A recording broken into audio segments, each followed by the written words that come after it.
Hey, Steven, how you doing? Welcome.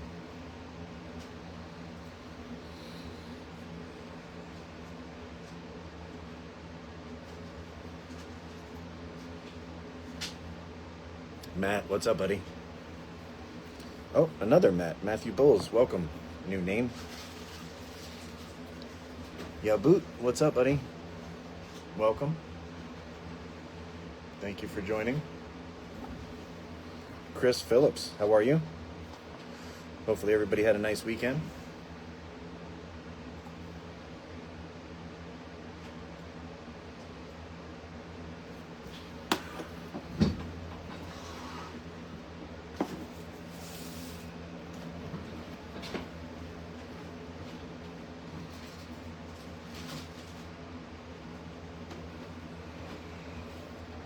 Oh, upside down.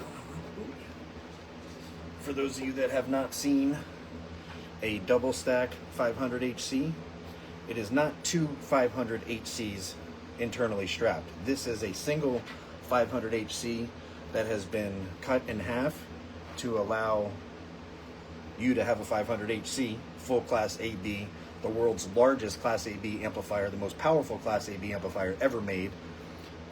This is Dirk Ecker's design that I've upgraded, and it allows you to have the power supply on the bottom and the output section on the top. And instead of 44 inches long, it allows you to be in somewhere around the 24-inch long range. But I'm just gonna test this for everybody on the SMD81 dyno for everybody today, if that agrees with everybody. I know I spoke about doing it last week, and we ended up talking, and I think kind of got away from that. So we'll take a quick walk around the shop real quick, or at least the lab upstairs. For those of you who don't know, we do build our own subwoofers here. We're working on, well, this is, let's see, that's not it.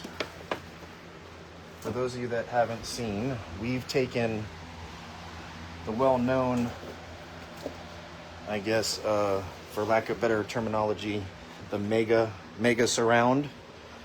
We've measured it, and we've actually paid for the tooling of our own version of the mega surround for our exterminator subwoofers and the subwoofers that people would want neo versions of with large surrounds. This is our carbon fiber / Kevlar cone. It's a mixture of both. And you see the sewn surrounds. It's not just glued on. See the spaces for the voice coils. This is for a 3-inch coil. These we're using just to build some of the subs in-house here. But most of everything that we'll be building from here moving forward will be 4-inch voice coil or larger. Our new exterminator subwoofers are 4-inch coil, right? Is that 4-inch coil in there, or is there 3-inch in the red ones that we just put in Jeff's truck? No, I don't know. I'm at a loss right now, to be honest with you guys. I'm sorry, I'm actually embarrassed, but the ferrite / neo motor that we're working on, we have 2 of them in the US Amps, Team US Amps Raider. We have two 18s in there.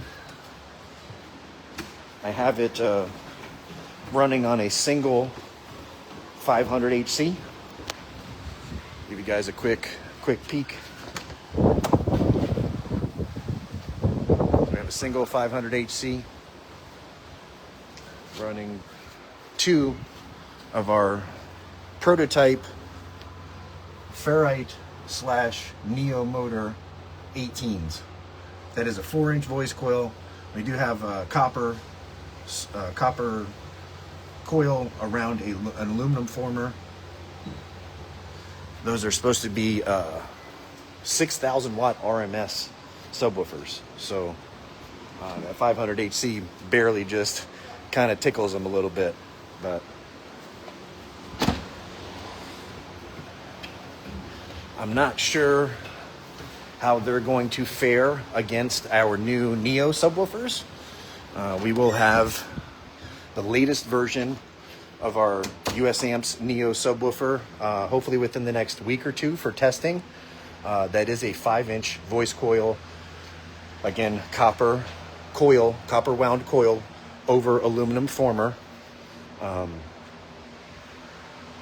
those who don't know, we have a Merlin X15 here.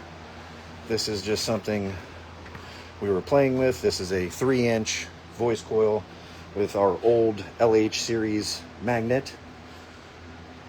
That's an 18. I thought it was funny to put our slimline 10-inch basket on one of these new giant motors. I just wanted to see what it looked like, and it looks funny. So, I want to give a shout out to Greg Miller and his wife, Maria. They came by not this last weekend, but the weekend prior. For those of you who don't know, Greg used to work side by side with Dirk Ecker when they were in Gainesville, assembling amplifiers. And Greg brought by, I know to most of you this looks like a piece of junk, but this is a piece of subwoofer history. So, back in the late 90s, US Amps was literally they were the pinnacle, or we were the pinnacle of audio, car audio. There wasn't too many titles that we hadn't taken, SPL wise and otherwise, and every company literally was reaching out to Dirk and Jack in an effort to try to get their product up to snuff. Many people don't realize, and this is, from many conversations with people that were part of the company and, Dirk himself, many people don't realize that the popularity of Nichicon capacitors came from US Amps using them. Now, people like to talk smack and say that Nichicon are the best, or in the orange capacitors we're using are junk, but they call it Chinese junk. I mean, Nichicon is from overseas as well. And Nichicon is only popular because of all of the Class AB amplifiers from the 80s and 90s using them. Now, you would think that they were used because they were great. No. Jack, who was the president of US Amps, was not... you got to think, man, this is 80s, 90s. You couldn't jump on Google and go search, your local electrical supply house and just go grab something or order it and have it sent to you. Jack would drive to Tampa. I actually had the name written down somewhere because I reached out to them to see if they had a lot of the old parts that I was trying to source for rebuilding older US Amps. And so Jack would just drive there and buy the cheapest shit that was the value that Dirk was looking for. And that was, at the time, Nichicon, believe it or not. So it only became popular because Phoenix Gold, the Kicker Z's, like all of the other amplifier companies ended up trying to copy what US Amps was doing. And in doing so, they literally were copying, the tip capacitors, the tip 35 and 36Cs, the Nichicon capacitors. Are the tip 35 and 36Cs great pieces? Absolutely. Are they excellent BGT transformers? Absolutely. But capacitors, you have to test their value and use an LCR meter to see if they test within a percentage of their rated value. There are many Nichicons that I have on the wall here that I've put on the LCR meter that don't test near as close to their rated value as the orange capacitors that we ended up using. Anyway, I went off on a fucking tangent like I always do. But, so, this subwoofer was brought to Dirk back in the day from Digital Design. See the DD on there? They were at the time still a new company and still building everything in-house and trying to develop a new subwoofer. And this was brought to Dirk for his input on how to make this Neo a better subwoofer. That was one of many companies.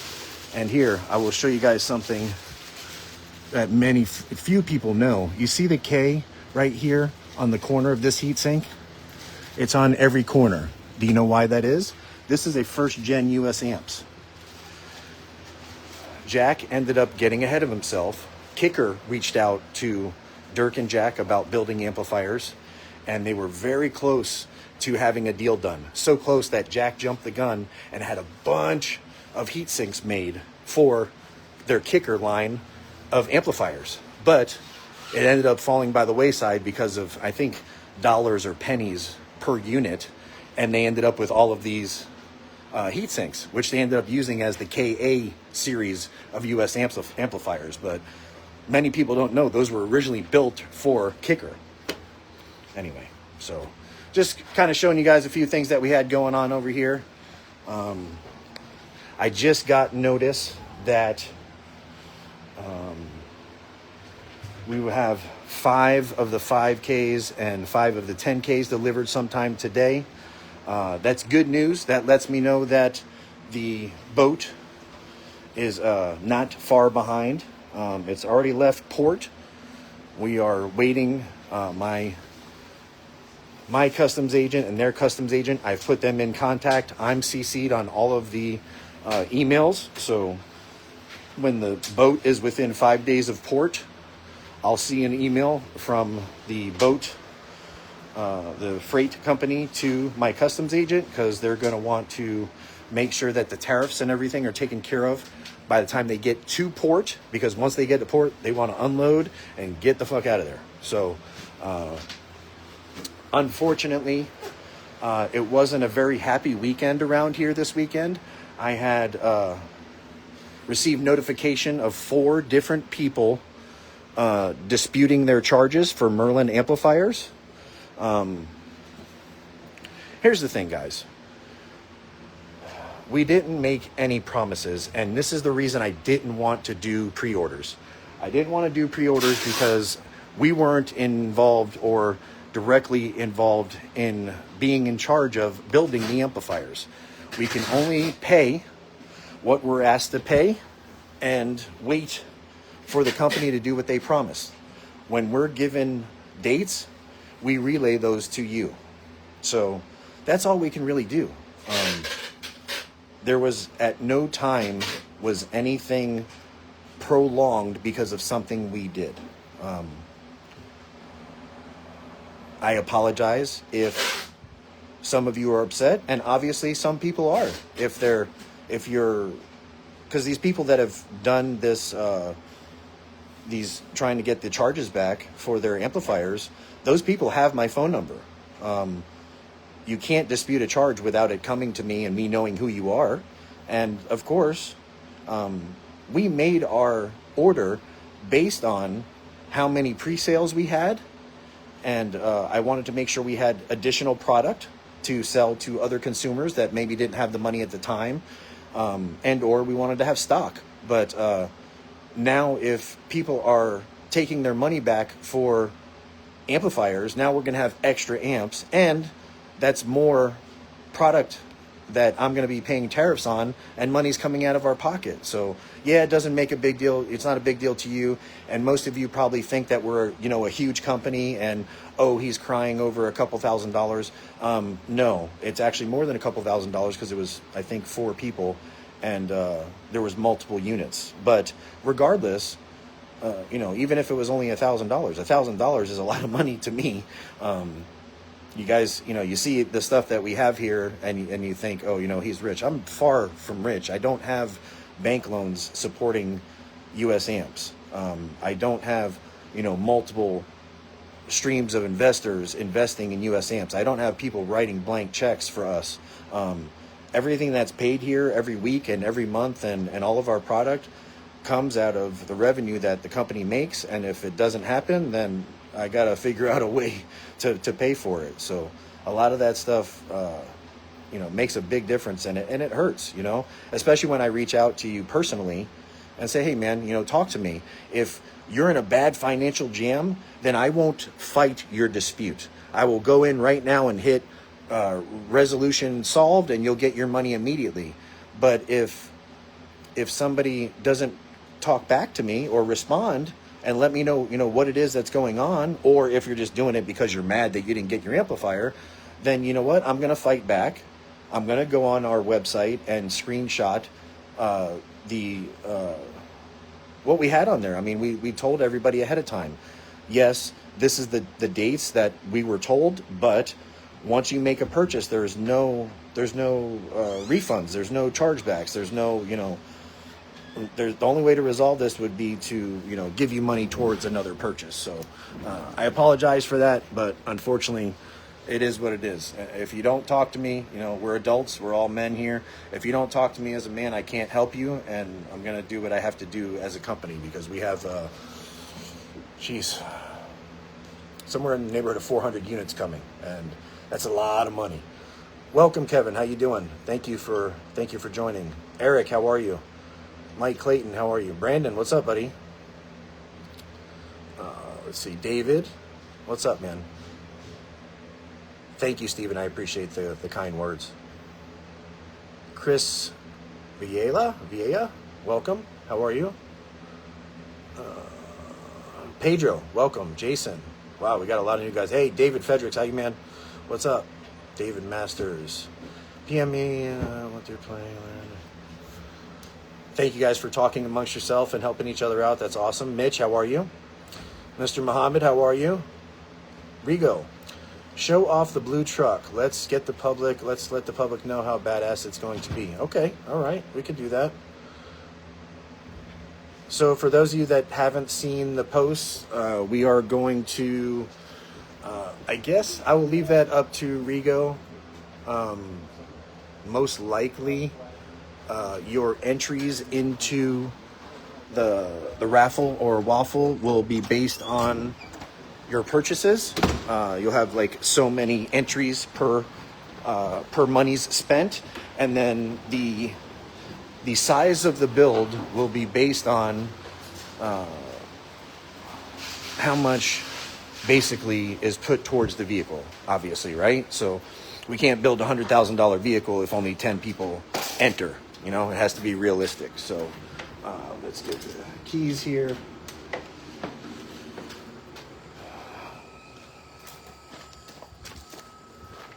We can't walk past, I'm sorry, I just can't do it. We can't walk past something like this and not show it to everybody.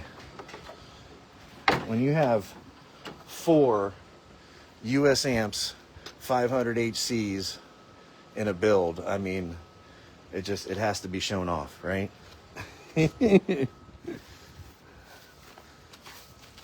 US amps. This is a 6th with it's gonna be 4 of the Merlin X15s. I'm building the 4th one today. We will be hopefully pissing the neighbors off this afternoon with this one. All right, let's see here. Can I turn this around without losing you guys? So this is a Chevy extended cab. It is a cat eye with a Escalade conversion. It is a 5.3 LS motor, charcoal interior.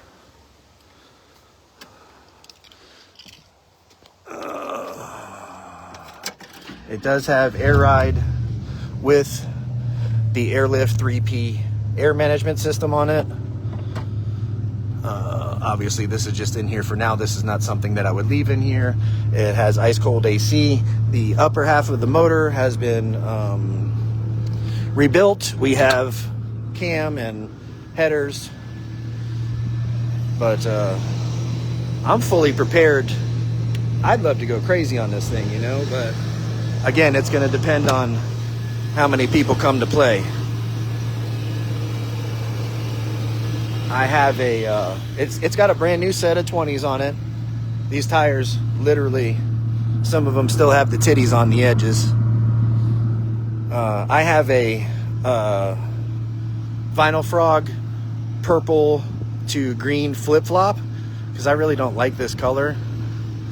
It's got like flake and stuff in it, which probably should be wet sanded and cleared over to be done right. But what I would like to do, I'd love to strip that and either do another paint job for whomever the winner is, or do that wrap.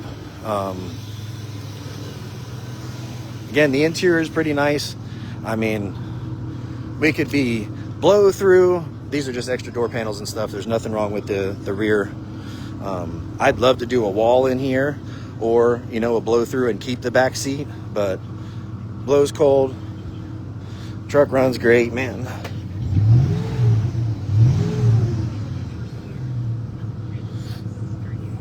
This, I'd like to flush mount this somewhere in here for you guys, you know.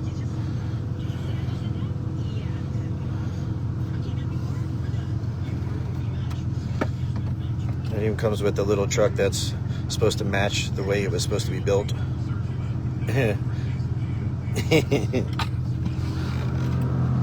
Again, you know, how big the build is will be determined by the purchase. So we have there's 3 tanks, 2 compressors. It has the tonneau cover on it. It's a solid truck, man. You know, honestly, it's just the color that kind of bothers me, but some people might like that, you know. I don't know.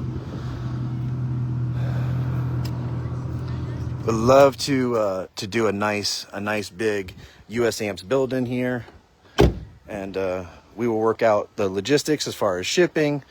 Going to put funds away to ensure that the title transfer and taxes, moving it from state to state, depending on who wins, is taken care of. We want to make sure that's not an issue moving forward, depending upon who wins. But yeah,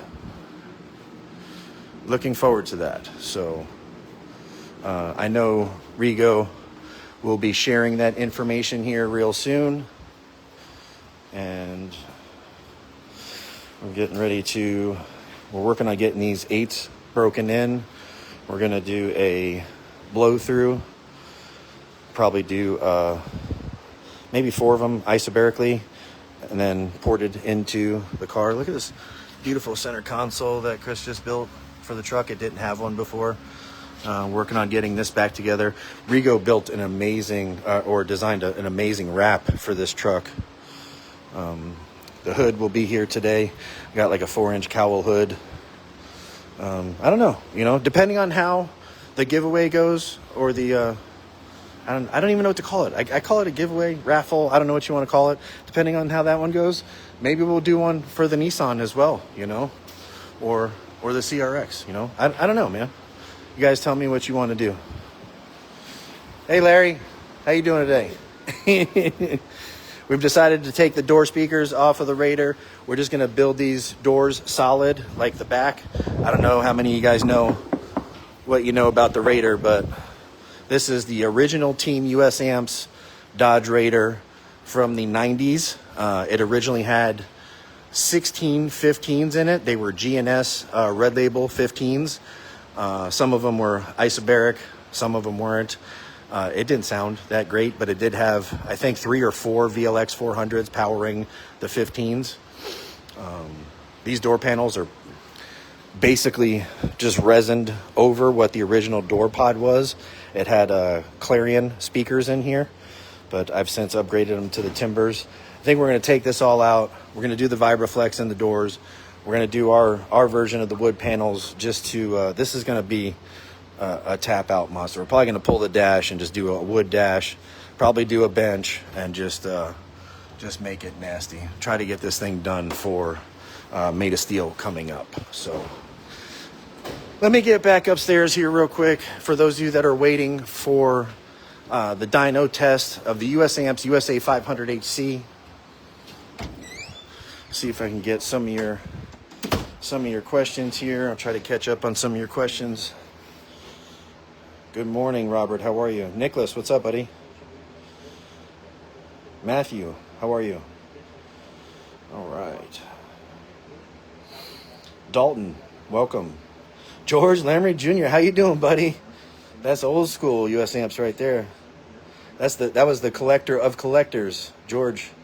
George had the best US amps collection I've seen of anybody's ever. I'd love to get US amps and 212s for my Jeep build I'm doing in my Jeep sound system. Yeah, we've done a few Jeeps, Kevin. Paul Land, I don't know if he's on here right now or not, but he has 2 of our LH Series 10s and one of our Impact 1001s in his Jeep. I see somebody just asked, are the Timber 6s in stock? Absolutely. Yes, we have over 200 of the Timber 6 component sets in stock, and we also have separates. We sell them separately. Go to usampsinc.com and you can buy them a la carte or as a set. Jason, welcome. Show off blue truck. Yes, we've done that. All right, let's see. I need that 10K SA, please. Oh, trust me, you're not the only one. Thank you. All right, thanks, buddy. Yes, you are not the only one. It does not behoove us as a company to not get you those amplifiers. Trust me, we're all missing shows. We're all wanting them here. There's nothing I can do as an owner aside from pay and wait. You know, we're waiting just like you are. The only thing that you guys are going to see out in the wild are the prototypes that we have. You know, we did have 2 of each, and we do have, like I said, 5 of each coming today, but I paid an additional $5,700 in shipping to get those 5 of each amps here. To get our entire shipment of Merlins here was going to be an additional $36,000, and at the per unit price plus that type of shipping and the tariffs, we would actually lose money on the pre-sale pricing, and I'm sorry, I can't do that. The amps should be here very soon. They've already been shipped. Rigo has shared that. I know one of the gentlemen this weekend was upset and said that he hadn't seen any updates and nobody's told him anything. Again, we are a small company. Jason is basically the only one, aside from when I help him filling orders. When you guys send text messages and then send emails and then go on the website and send messages, all of that stuff comes to the same people. So you're always going to get the same answer. You're not going to get Christy, you know, on level 4 giving you a different answer than what Mike or Jason or Rigo give you. So we try to share the information as we receive it. And we just don't, there's not enough people for us to contact everybody individually to give you updates. That's why Mondays with Mike, every week I've been sharing to our YouTube channel afterward, just in case you're not able to join us. You know, I know most people are at work, but I try to do it at lunchtime, just that way people can at least join, and I try to get the information, you know, immediately when I see that people are on. So. Okay, I don't know if you've been answering any of these questions. Yes. Robert asks, are Timber 6? I already answered that. Yep. Okay, you did. Okay. Yes, sir. I'm down to, don't worry, I won't back on my pre-order. I actually ordered 2 5Ks instead of 1, but decided to keep them both. Rigo did try to email me to take care of it, but I said, forget it. I'm just going to do a bigger build. Thank you, Jason. I appreciate that. Timbo, TK, what's up, buddy? Renee. Hey, Renee, I didn't get to see you leave the other day. Thank you for coming up and helping and hanging out. It was nice seeing you in person again. Mr. Muhammad, welcome. Jason, Rob RMZ, hey, that's a new name. Welcome. Joe Welch, welcome. What's up, buddy? My brother. So did mine. Then I added lithium and started not being happy because of the higher resting voltage. I'm not sure what they're talking about. Mikey Clayton, Snowing Hurts, welcome. Jason Wright, what's up, man? Haven't talked to you in a minute. Been a week or so. Hopefully you got your doors all put together. Hopefully those rings helped out. I'm in no hurry. Jason Hardison, I'm in no hurry. All I care about is having a reliable, clean power amplifier to run and something no one else in my area has in my area. Thank you, Jason. I appreciate that. And like I said about the one person in particular, he did dispute 2 different charges. So that to me is either personal or he's having monetary issues, which I understand both. but he has my personal cell number, and I've texted him and called him, and he's not responding to me. So, it just kind of hurts my feelings because I look back at our conversation. We've been talking for almost a year. I answer almost every question that he sends me, regardless of when it is. And then he goes and disputes something without even calling, texting, or, just let me know. Hey, man, I can't pay my fucking mortgage this month, and I really need to do. Just talk to me, man. I'm a person too. But unfortunately, I gotta put the business first. If somebody's gonna do something like that to us, I'm gonna black label you, man. You're not gonna be able to come back in 3 weeks. If you're not gonna be a man and talk to me, just talk. Just tell me what's going on. If you're not going to take the moment to talk to me like you did the year before when you didn't or hadn't bought anything yet, then, why should I let you screw us like that and then come back and do it again later when you feel like it? No. We've put a lot of time and money into these amplifiers. We've talked about it, ad nauseum. A lot of you don't know that we were working with Seongsin before we went to the S&I prototypes. We went to S&I because I was told they were amazing. We were with Seongsin for almost 9 months, 8.5 months before we went to S&I.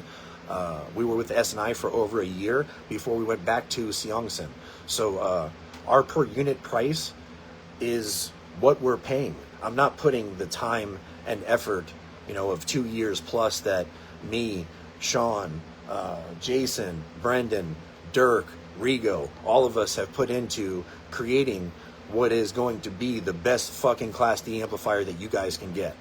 We've said it ad nauseum, and I'm going to say it again. There's a difference between an amplifier that's engineered and designed to make its most power at half ohm than selling you an additional warranty and praying for fucking box rise to keep our amp alive. No, that's not what you're getting here. You're getting an amplifier that makes more than its rated power at 1 ohm, less than 1% THD, Class D, has over 1,000 damping factor, which no other Class D amplifier has. None, much less a 5K or 10K. Doesn't exist.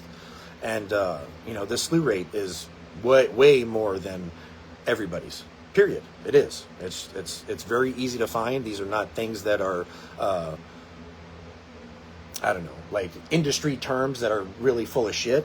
These are actual real things, so...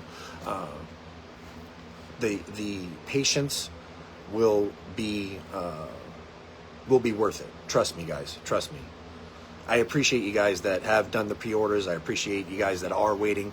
I know it's frustrating. Trust me, it's just as frustrating to me because I know how it is. I'm a consumer as well. I buy stuff, and trust me, when I spend my hard-earned money, if somebody says it's going to be here fucking March 1st, come fucking February 28th, I'm looking at my watch. You know what I mean? So trust me. I get it, guys. I get it. Michael Rodriguez, I don't know why some people are so impatient. Best things in life are worth waiting. I'm excited to get my Merlin 10Ks. Thank you, Michael. Trust me. We are all very excited. Very excited. I love that truck. River, it could be yours. It could be yours. Julio Rivera, will you please bring that thing over here so I can see your build with those 500 HCs? The Silverado's going to look good in my driveway in Arizona. Trust me, Michael, I hope you win. As I'd like to take it out there to you and meet you in person. I have family out there. It would give me an excuse to take a little... Oh, is it Arkansas? Okay. Oh, fuck me. I'm sorry. I thought it was Arizona. I don't have people in Arkansas, but I'd still come out there to see you, bud. Sorry. It's closer anyway. Your freight will be delivered between 1:30 and 1:45 p.m. Okay, we just got an update about the 5Ks and 10Ks. That is just for the 5 of each. Don't misunderstand, please. Rigo, do you guys prefer a new paint job, or are you guys okay with a badass wrap? For the Raider? No, for the truck that we're going to auction off or raffle off. Rigo, please let me know how I should address that. Is it an auction, or is it a raffle, or what? For those of you that don't know why Rigo's offering that, if you go on my personal page, I don't know if it's Mike James or Michael James, but if you go in my pictures, you'll see like shop stuff, I think. Go under that and you'll see a few of my paint jobs that I've won. I had enough trophies and awards for my paint work. It would fill this room. I literally had to throw them out. That used to be kind of my forte was paint. That's always been my thing. I used to do a lot of airbrush work. Learned from a lot of people. I was decent at flames, and ended up becoming pretty decent at True Fire too. Hustle Man Jones, what's up, buddy? So that is an option for this build, depending on, again, how high we get the purchases towards that. 415s, no wall, Merlin 10K. Love it. Love it. Love it. I see it in there. Sergio Renea, I think. Hopefully I'm saying that properly. Welcome. Looks like I'm going to have to spend some money. Jason. Jason, I appreciate it, buddy. See, Jason, he probably doesn't want anybody to know this, but Jason is a person that I met because I saw his story about the build he was doing, and he's doing a build in honor of his friend. I'm sorry, Jason. Hopefully I'm not sharing too much about you personally, but he's doing a build in honor of his friend, and it kind of hit me personally because I lost one of my best friends around 2015. So it kind of hit me personally, and I kind of jumped in and contacted him and ended up sending him some equipment towards his build. And he kind of saw that we were upset about people, you know, not being appreciative of things. And man, this guy goes and sends me, you know, a big chunk of change where you didn't really have to. And that's the kind of stuff, you know, it's appreciated but not expected. But when somebody goes out of their way to do something like that, especially on like that week where we were having issues with people that I thought were friends, it just reassures me that the things that we do for people like Jason and the other people that appreciate it, that reassures me that we're doing the right thing. You know, when stuff's going on like it has been with, you know, I don't even want names. You guys know who you are. People that aren't being appreciative, people that are they think that, you know, they're beyond everybody else as far as patience, or shouldn't have to wait, or they're waiting too long, or their money is greener than everybody else is, or, you know, insert bullshit line here. When something like this happens and there's something like that is going on and somebody steps up and does something kind like that, it just reassures me that I'm doing the right thing. And I really honestly feel that the group that we have now, we just keep getting tighter as a fucking family. Like, regardless of what happens 10 years from now, I think Jason and I will always be friends. I think Brendan and I will always be friends. You know, Rigo, I've never met him in fucking person, but I love him like a fucking brother. You know what I mean? Everybody that's now part of this company, I honestly feel they're maybe just as passionate as I am about the brand, you know? I think that's it right there. We all have our hearts into it. We're not just, I don't just show up here every day to hang out, have fun, and walk away. It's, I got the feel for the company. I've got the amount that goes into it, and the pride that we take in the equipment and the builds, and all of you supporting us. Every time we do a video, it seems to get bigger. Now we've got 53 people watching. Holy cow! According to mine, now we're down to 50. I don't know that we've ever had that many. I just scared away. Wow, thank you guys. Man, that's amazing. Yeah. So that's right now. That's not later on once it's shared and people view it, and so wow. it's growing. It's growing wow. exponential, and that's what Mike has said multiple times, is that we are completely 100% organic. This is, nothing's been bought, nothing's been. We didn't go on to Facebook and spend money to get the 1 million likes on something or anything like that. This is all 100% built. So I gotta move out your way. No, you're good. I was moving that so you can continue speaking while I try to get the 500 set up to test. No, that is about it. Let's see here. Rigo says morning. All right. So it's a sweepstakes. We're calling it a sweepstakes. Yep. Okay. All right. So here's one from Rocky Glassbrook. Said, just a thought, could any of us take over those orders that are canceling? I'd be interested if so.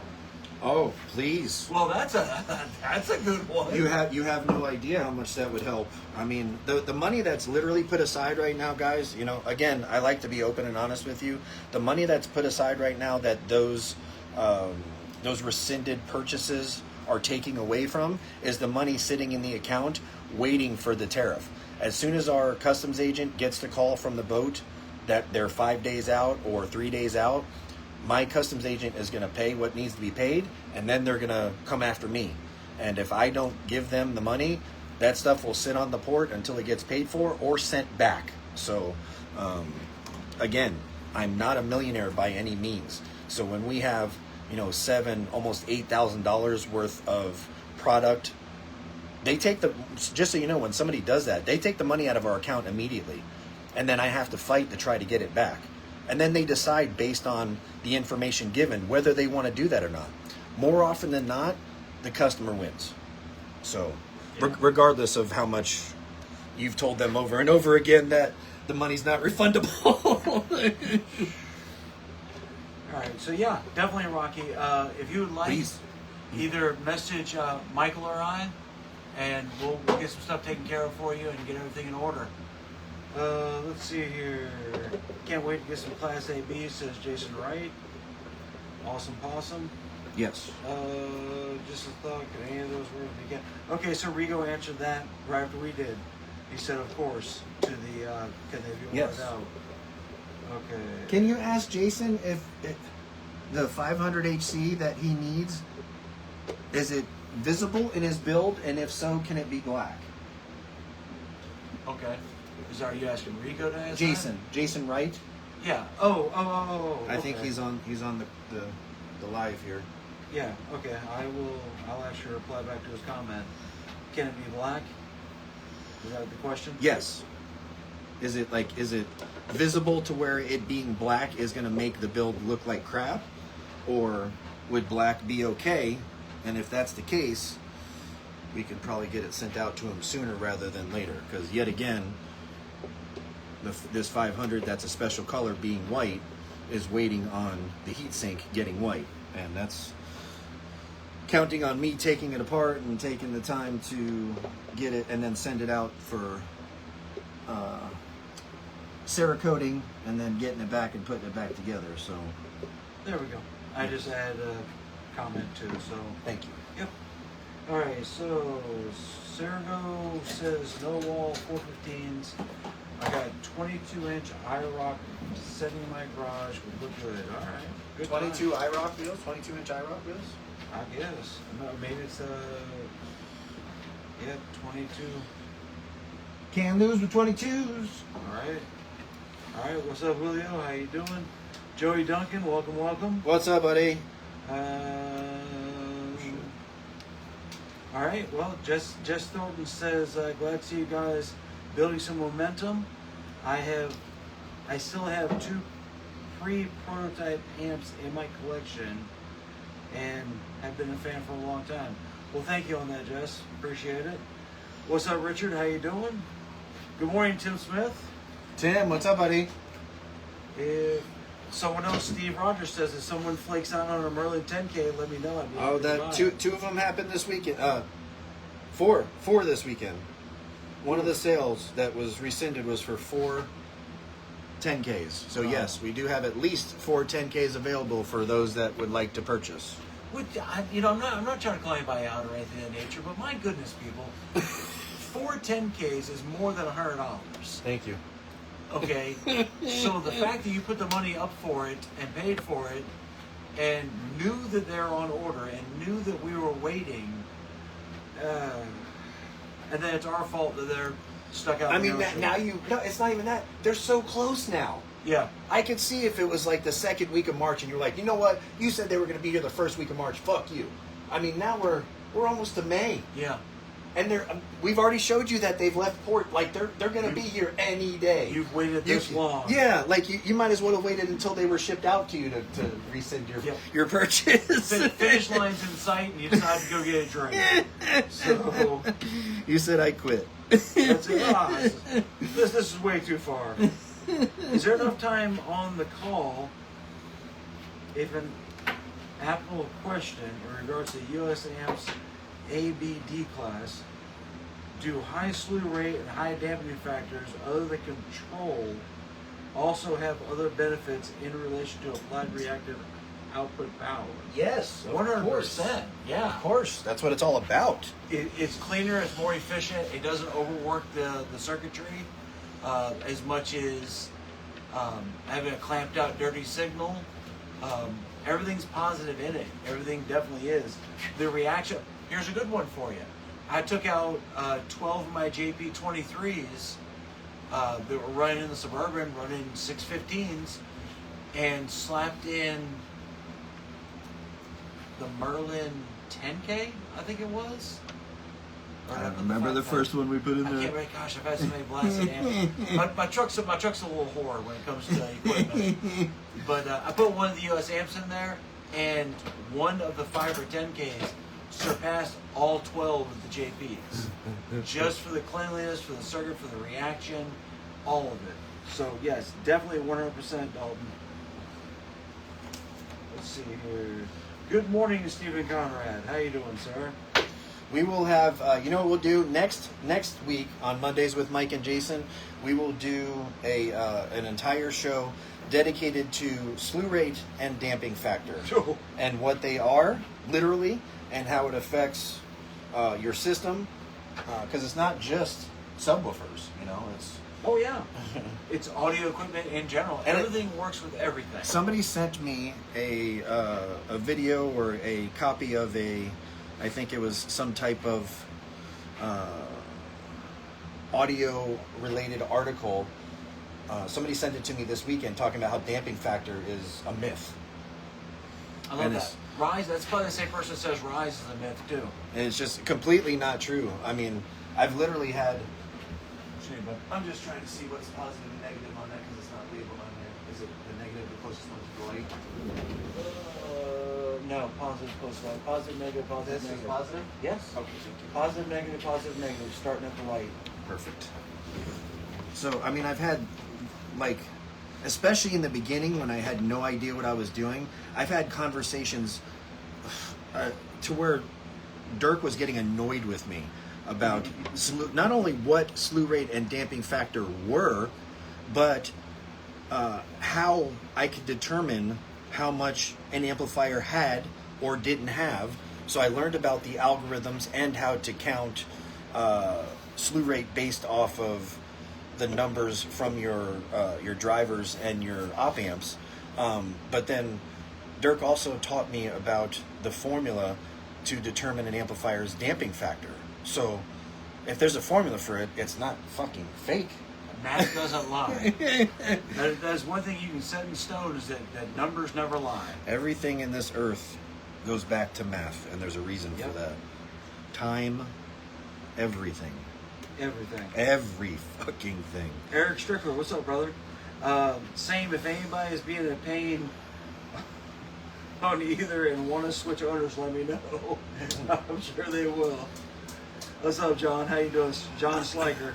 I have no qualms about other brands, and there's certain brands in particular that I actually used to carry myself as a dealer and have had builds with. Digital Design is one of them. So when somebody takes their Digital Design 12Ks and trades them in towards Merlin 10Ks, that tells you something. These things are brand new in the box sitting over here. 2 of them haven't even been opened. Still sealed in the plastic. Still sealed. I'd love to get these sold just because we could use the funds, you know, but man, that honestly in my heart makes me feel like we're doing something right as a company. Yeah. You know? Because, you know, with all due respect, my DD is an extremely reputable brand. Right? They do build damn good equipment. Yes. You know, Lamborghini will always compliment Ferrari. Yeah. It's, and the fact that to back what Mike was saying, the fact that somebody took those as a trade to us, that does give a good warm feeling for sure. What's up, Sean? How you doing, brother? Cobra? Yes, correct. What's up? John Schleicher says, "What's up, Mike?" What's up, buddy? Aiden Fireball. Uh-oh. Big things come in thanks to y'all. I don't think there's been a week gone by that I haven't seen your name on the order list yet. So I can't wait till it's all put together. The final puzzle is complete, and we get pictures and hopefully demos and such. Hey, Hayden, I think we were talking even yesterday, man. You know, I have no problems if I'm able to answer your guys' questions, especially when you're kind and considerate and not trying to fight with me on a fucking weekend, man. Damn. Yeah, I love the ones that ask the question, you give them the answer, and they say, "No, that's wrong." Ooh. You're obviously lacking information in that field. You've come to myself and mine. Being that you're saying that, sorry. No, please. I feel like I need to hit on something again just because it's important. Better show the parts on that one. There's a few things, but one in particular, if you're trying to get an answer and Jason answers it, you're not going to get a different answer from Mike. You're not going to get a different answer from Rigo. If we've learned anything as a company, because there's not a lot of us, we've learned that if we don't know, we're not going to bullshit you.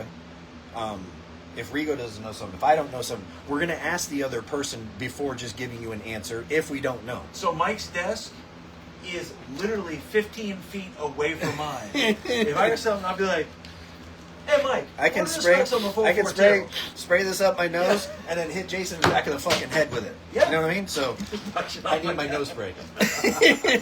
So just real quick, because a lot of you guys are doing that, especially when you're upset, wanting your equipment. We want the Merlins here too. Trust us, guys. So, by the way, speaking of that, the Merlin 1.5K, which is the little brother to the 5K and 10K, should be around 3,000 watts at half ohm. That should be here next week for prototype testing. Thank you very Is much. there more to it than that? Yeah, I threw the whole nose spray. Oh, nice. And the Merlin 250.4 should be here next week for testing as well. So, over the last few weeks, over the last few months, we've had a lot more issues with people, not reading their owner's manuals before installing stuff. Trust me, I am the last person on earth that wants to read an owner's manual or instructions regarding something. But especially our Class AB amps, they are not forgiving. They're not. There's three protection circuits in there. Temperature, no, there's four protection circuits in there. So if you give it too much voltage through your pre-outs, it's going to go into protection. If your ohm load is too low, it's going to go into protection. If your power voltage is too high or too low, it's going to go into protection. All of this stuff is in your owner's manual for your equipment. Please, Rigo, if you're still on here, buddy, please tell these people how much time we take putting into these owner's manuals. These are not build house grade off-the-shelf owner's manuals. None of them are. Even the equipment we haven't designed from scratch, we do the owner's manuals, Rigo and I. Rigo may start it, I may start it, one or the other, but we go back and forth, and now with Jason here, we go back and forth between the three of us. Brendan might jump in. Before they are put into print, everybody that's part of the fucking company usually has their hands in it, because we want to make sure we give all the information possible, okay? So if you don't take the 5 to 10 minutes to go through 5 or 6 pages for your, this is for the Timber 6 and Timber 8 Signature Series component set. Is there stuff missing in here that I see now that we've had them out for over a year? Yeah, probably. But there's a lot of information in here. The clipographs. People still message me asking me about power rating for the tweeters or what frequency range you should cut them off at if you're running them active. All that information is in here. And it's in here for a reason. I don't like or dislike anybody in particular, but there are things and there are people that have made strides in our industry regarding what they're good at. I think Jacob at Sundown has done amazing things with subwoofers, his designs. So when I first released the Timber speakers, he asked to see the clipographs. I showed him the clipographs for the Timber speakers, and he said, wow. That made me feel good. That's one thing. Then sending them to Rigo and having him take it to Dirk, and having Dirk see, and I hope this is okay for me to say this, sir, wow, look at this speaker. Look at this is a piece of art. For Dirk to say that, man, that makes me feel good. I put a lot of time into those speakers. Am I the only part of it? No, because we're a team here. But more often than not, the 3 o'clock, 4 o'clock, 5 o'clock in the morning with Denmark, or what name the build house here, it's more often than not me. And I do that because I love what we do here. I love taking the idea that is just here, or we talk about, and then all of a sudden we have a product that's sitting here on the bench and we can test for you. That's amazing to me. So anyway, let me get back to, please take the time to read your owner's manuals. There's a lot of important information in there, and moving forward, especially with your amplifiers, but speakers too, if you don't fill out this warranty card and send it in, your warranty is null, man. I can't keep repairing stuff for free, especially when you wire your SQ442 at negative 0.67 ohms bridged. We do not have a Class EB amplifier that's made after 2005 that is less than 1 ohm stable. Okay? Just letting you know. If you wire anything we have at 1 ohm bridged in a Class AB amplifier, you're doing something wrong. No matter what it is that you're installing, if you don't have a multimeter and take the time to check your speaker wires before you put them at the amp, you're taking a guess. How do you even know how much power you're giving the speaker? You can't know. You can't trust the gain. The gain is not a volume knob, and your volume knob on your source unit or your phone, whatever it is you're using as a source, is not going to save your speakers, especially if you're hooking up something like a 500 HC or a 100 HC that's capable of doing over 5,000 watts. I mean, if you wire it at 2 ohm, if your gain is set over 9 AM, depending on your source, it's going to be a couple thousand watts. If you have that going to a single 10-inch subwoofer, you're going to fucking blow it up. You know how many LH 10-inch, LH10s, LH10D4 subwoofers I have sitting here because somebody put a 100 HC on them and wired them at 2 ohm mono or 1 ohm stereo and then wondered why they ripped the fucking spider right out of it? It's a fucking 1,200 watt speaker and you're throwing fucking 3,500 watts out of it. You didn't break it in. Come on, man. All of that shit is in here. Moving forward, again, I went off course. Moving forward, if you don't have your warranty card filled out and we don't have it here, from here moving forward, Suncoast Amp Lab is going to be taking care of all of warranty and non-warranty related repairs and refurbishments for US amps. They're the only, Sam is the only authorized US amps repair facility in the world. Period. If he reaches out to me and I don't have this card for you, he's going to charge you, even if it's something that is component related. We've yet to have a lot of those, but it does happen. These are electronics. Shit happens. I would love to have it covered. So make sure you get these filled out. It's very easy, man. It takes 2 seconds. There's not a lot of information here. Moving forward, the Merlin 5K and 10K is probably going to be a, I'm sorry, I don't know what that thing is when you take the picture with your phone and it brings you to the website. I forget the name of that thing. Anyway, we have them on our timber boxes. Moving forward, you're not going to have, I don't think we're going to do physical owner's manuals for the Merlin amplifiers. We're going to do a QR code. That's the name. Sorry. We're going to do a QR code. It's going to take you to usampsinc.com and it'll give you the information on your amplifier. Please take the time to read, man, if you don't know. There's so many people that still don't understand the difference between 1 ohm stereo and 1 ohm mono. Trust me.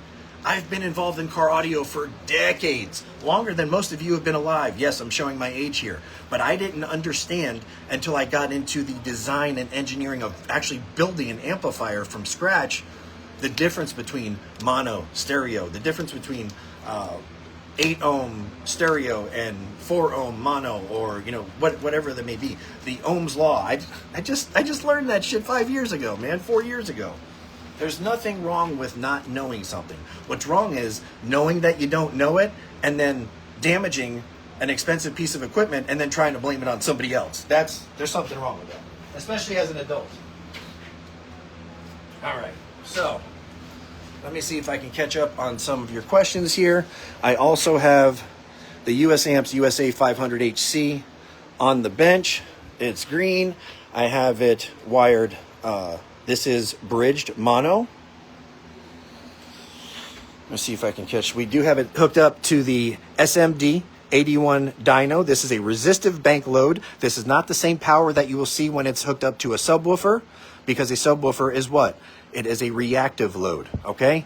So I can explain the difference of that as well. I want to say thank you to Seth and all the people at Glow Voltage.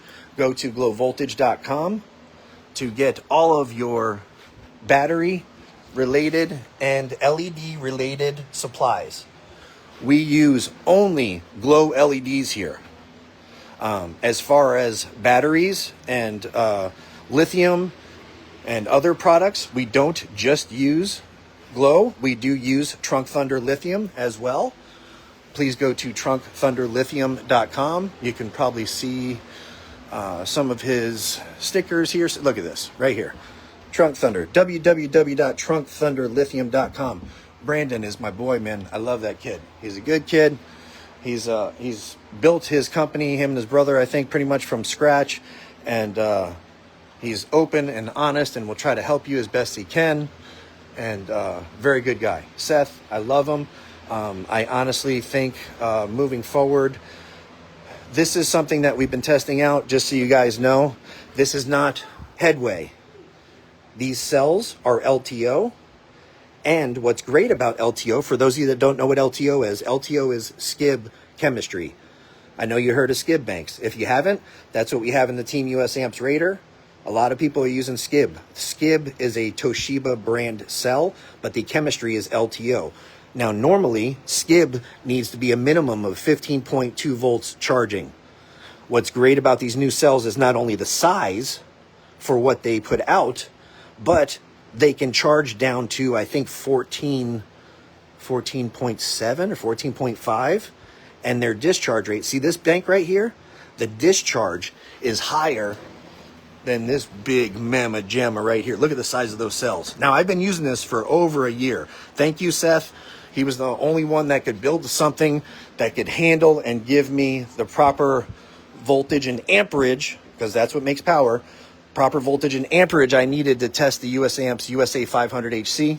So thank you to Seth. But again, I really, really am excited about this new technology, chemistry. And we might have some US Amp cells available to you, but I'm not going to lie to you. It's going to be a Glow product with our name on it. So again, I'm just trying to help out our Team US Amps members, and that's most of you guys that are on here right now. So I'm going to go ahead and do a quick certified run. Let me see if I can do this without hurting anything here. Would you like me to do it while you sit down? No, I'm good, buddy. All right.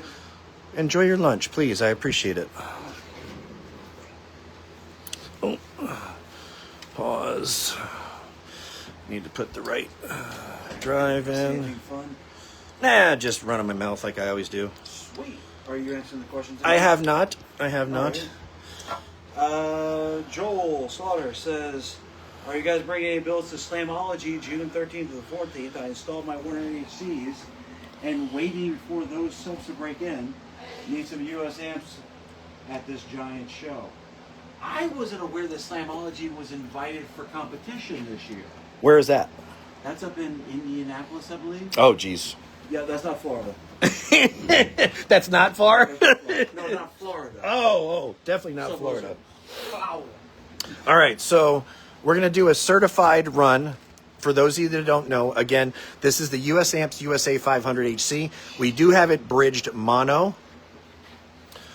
For those of you that don't know, when we first tested this amplifier, just over a year ago, because I think I just shared the post on Friday, yes, it showed certified and dynamic power runs all the way down to half ohm mono, and it made over 13,000 watts. That's not bullshit. That's 100% real. But what I will tell you is I had original 14 or 12 gauge speaker wire. When I switched out to 8 gauge, which I probably should do this here as well. When I switched out to 8 gauge, I was able to pull an extra 300 or 400 watts out of the amplifier. So when you're into something this big, especially Class AB, that doesn't trick you into thinking it's making power, a Class AB amplifier actually uses each transistor in series or in conjunction with one another to make power. It's not the same as Class D. You need to have the amperage to and allow the voltage to get to your resistive load. You can't do that through small wire. Sitting here looking at it, I should probably switch that out, but we're going to go ahead and do a certified run. So just so you know, thanks to Glow Voltage again for giving us the power to be able to make this video for you. We're going to do a certified dyno run, which is less, all the power that it's going to show us is going to be less than 1% THD. It's telling us between half ohm and 4 ohm, we are set mono, install jumpers. Next, let's do a run at 4 ohm just to let her get warmed up. Track 4. We are set on track 4. What do we set at for volume? I'm going to go at 26 for volume, which is not all the way up. Just so you know, the gain is just at like 9 a.m. The 500 HC is no different than the 50 HC, 100 HC, and SQ442. It utilizes the potentiometers that I designed and built. The first quarter turn of all those potentiometers is all of the power. Anything over that is for you to gain match your power output with your volume knob of your source only. That's the only thing it's doing. You turning that up to 3/4 or all the way is not doing anything as far as power. It's not a volume. Don't get that's my soft spot right there. You're like, oh, it's good. My gain's only halfway up. No, your gain. No, that doesn't mean anything. That means nothing to me. All right, so we're gonna go with track 4 here. It's already reading that it's at 14.95 volts. It's dropping from 15.08 to 14.95. Again, this is less than 1% THD at 4 ohm mono.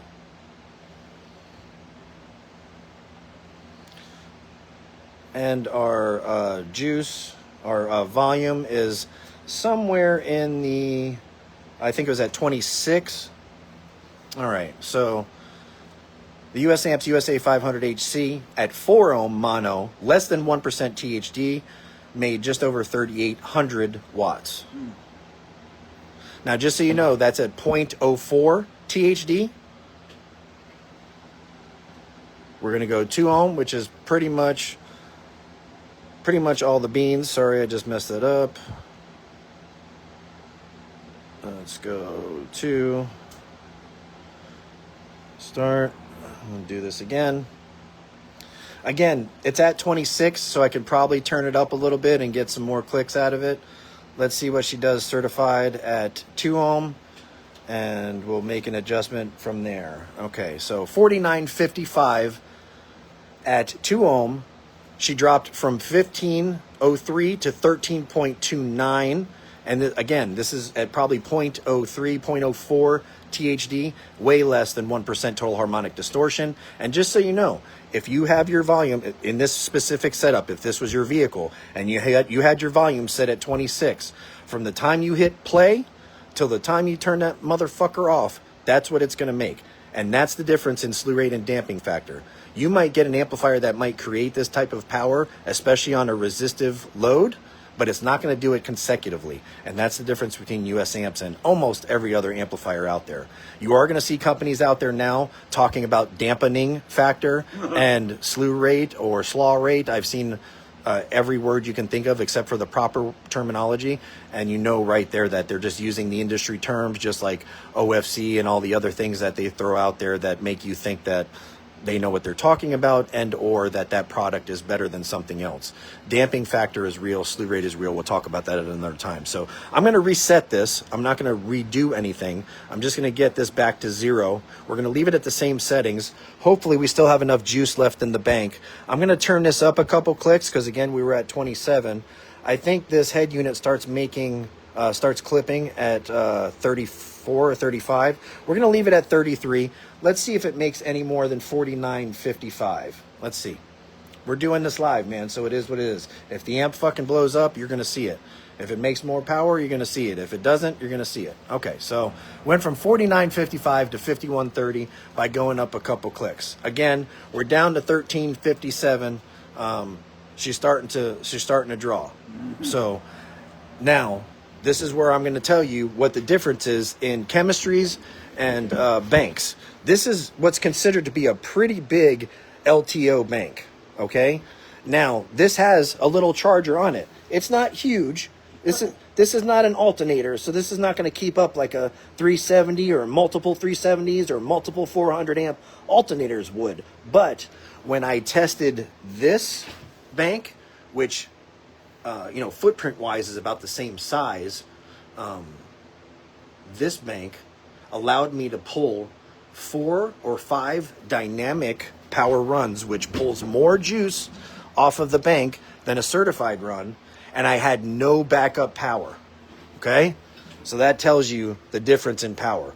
That bank, supposedly, I don't have the ability to check it because my units only draw up to 1,000 amps before turning off. I think it was drawing somewhere in the neighborhood of almost 4,000 amps, but I was told from the cell manufacturer that those are supposed to be able to produce or allow 3,600 amp draw continuously in something that size. So she's starting to heat up now. We're at 98, 95, just under 100 degrees. Now, just so you know, I want to talk to you guys about something. The original 500HC in its normal size, which is here, is 42 to 44 inches long, right? 44 inches long, 42? Sorry, it's right there. I can measure it for you. It's big, all right?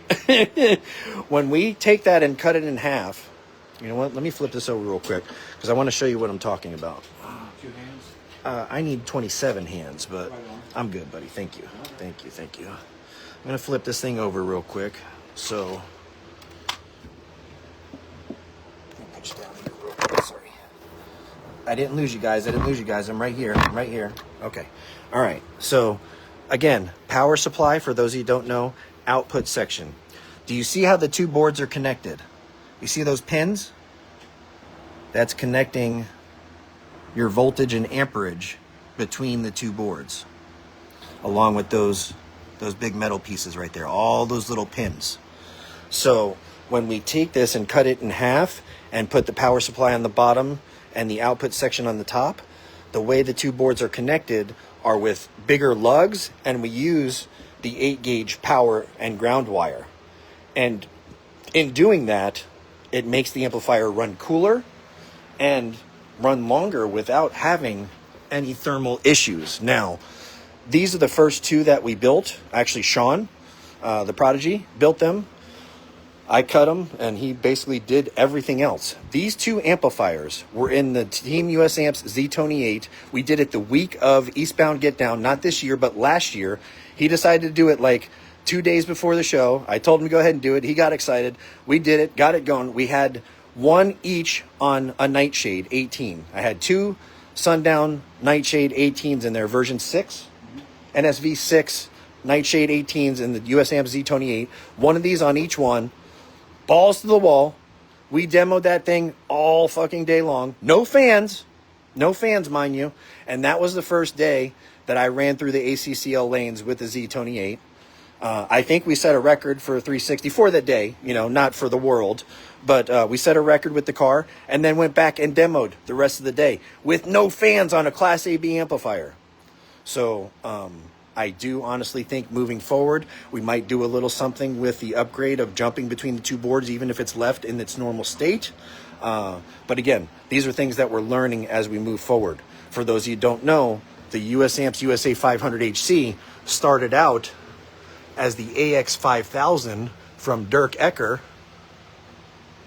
In 2007, he designed this amplifier. This is something that Mr. Daniel Kim at RE Audio did not want to build or pursue, and I thank him for it because I was able to get this in my hands when I purchased the company and do some modifications to it. This amplifier made right around what you see there, 4,900 to 5,000 watts at its maximum. But I think all of you have seen, or most of you have seen these not only in Brendan's car, but now in Jason's car, and again in the Z28, and you know they make upwards of $8,000 watts per amplifier. So they're capable of more power. Again, let's see how she does. Let's go back. Let's see what she does at a dynamic power run. Now that she's nice and warmed up, she's feeling happy. Again, it's not full max as far as output. I don't have it exactly 9 o'clock. It's under there. I don't want to push it to its max. That's just not what I do. There's no reason for it. It's not going to do anything. Everybody knows at this point what they do. I just don't think I've ever tested a double stack on the 81 dyno. So I want to do that for you guys here. So we're going to go at 2 ohm now. So this is everything. It gives you a burst, a dynamic burst at 2 ohm, and it gives you everything. Even if it's over 1% THD, it gives you all the power. So this is what your speaker would see in probably a burp scenario. Says for track 1 or 2. Let me go back.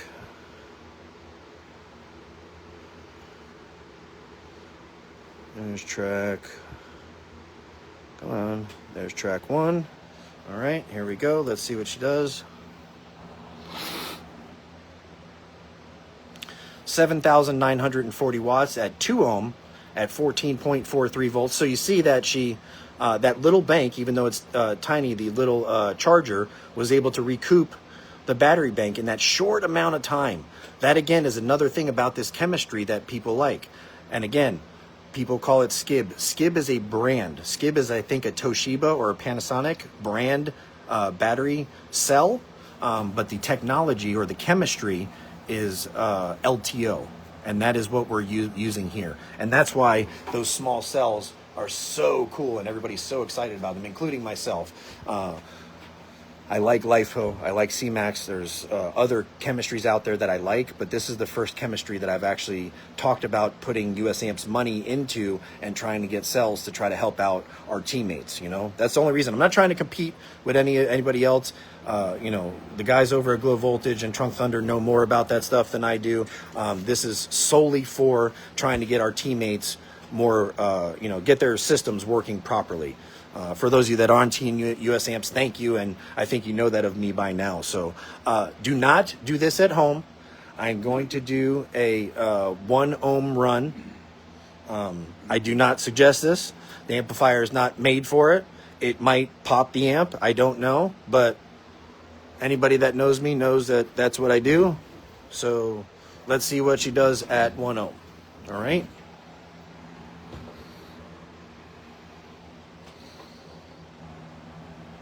Yeah. Oh. 10,524 watts at 1 ohm, 14.16, and she's in protection. That protection circuit is there to save the amplifier from dumbasses like me. I know damn good and well it's not supposed to be at 1 ohm, but I didn't design it, but I had a lot to do with the changing of the amplifier, and I know that the protection circuit is there to stop it from hurting itself, but I can also record the power that it could make. Again, there are a lot of things involved in what I'm about to say, but this is letting you know what this amplifier could do. It can be modified to allow a burp scenario if somebody wanted to build a burp-only vehicle, something that you didn't want to, you know, play songs daily. We could actually exceed that number by almost 3,000 watts. This amp is capable of well over 10,000 watts. I'm showing you that here. People have said, even people that are supposed to be amp techs or repair techs or involved in amplifier design supposedly say by looking at the amplifier that it can't produce that kind of power. I'm doing this here to show you that they're fucking wrong. I would sooner listen to Dirk than anybody else on this planet when it comes to amplifier design and what it can or cannot do. Well, So even the 4 that I have in my truck. just so you know, sorry. No, no. Turn it off, turn it back on. Look, it comes right back on. Sorry, what were you saying, buddy? No. The loaded 500s I have in my truck right now. I've got those tuned to 56.7 on the output voltage for the signal side, Yeah. because I'm OCD like that. Yeah. And they're still putting out on the meter 20,000 between the four of them, loaded, beating the bejesus out of it in lanes.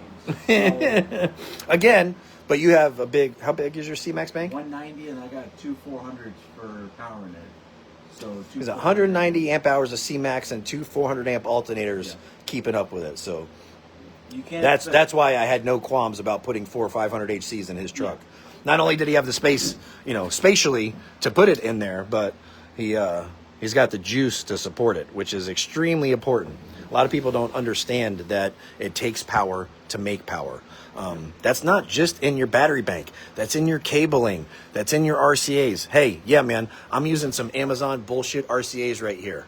Probably shouldn't be. Would probably make a difference. But again, we know, because I've talked about it a million times, this is a good tool in understanding what your amplifier can or cannot do, but it is not the end-all be-all, because this is a resistive bank load, not a reactive load like a subwoofer or speaker does. For those of you that don't understand what that means, when the speaker moves up and down and the voice coil is pushing and pulling, that is a reactive load. The voltage that the speaker sees through the speaker cables, the ohm load changes, the voltage changes as the subwoofer goes up and down. The amplifier's ability to create power consistently at any frequency is almost the definition of damping factor. An amplifier's ability to create consistent power regardless of changes and fluctuations in voltage and frequency is damping factor. There's a calculation and a theory for that, and I can get that for you for those that want to learn more and understand. All right, let's get back to your questions here. So Jason Ray just came up a moment ago saying that it'll be visible, but I'm not going to get the amp rack and flip top one. But he is going to, get the amp rack, flip the top one. But I'm in no rush at all. I have plenty of other things to take So it needs to be white? I kind of mix back and forth on that one. Okay. That's what I need to know, if it needs to be white. He says there's no rush. Okay. So, right. Yeah. So, Keith Perkins, what's up, bro? How you doing, my friend? Keith. John Bellini. Oh, shit. What's up, John? 2 HC 2500s refurbed. What's the cost? 2 what? A 25, excuse me. Oh, 25 HC? What? Yeah, 2 HC 25s. I don't know what gen those are, but knowing John, it's probably first or second gen. If you need the power supply end output section built on those, you're probably going to be in the 380 to 425 range per amplifier. All right. Greenhorn, what's up, buddy? How you doing? What's up?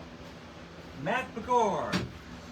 Greenhorn said he has a Harley or something that he wanted to trade for something. Tell him to get at me. Okay. Please Greenhorn. let me know what he's got. Message me. Jason at USAMSINC.